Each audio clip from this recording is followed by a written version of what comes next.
Você já tentou respirar no meio de uma crise de ansiedade e não conseguiu?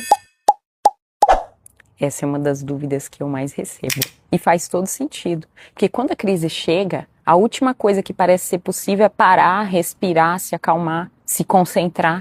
Em um momento de crise, a mente entra no modo de sobrevivência. Se a técnica foi aprendida uma vez e nunca mais praticada, ela simplesmente não vai estar disponível quando você precisar.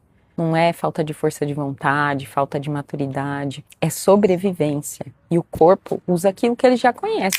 Quando você pratica nos momentos de calma, no dia a dia, sem urgência, o corpo aprende a técnica e registra. E aí, quando a crise chega, o recurso está lá disponível, acessível, fácil. Você não precisa nem pensar para fazer, já é automático. A preparação acontece antes da crise. E na crise, você acessa o que já treinou. Já salva esse vídeo aí e começa a praticar antes da crise chegar. E talvez você nem precise.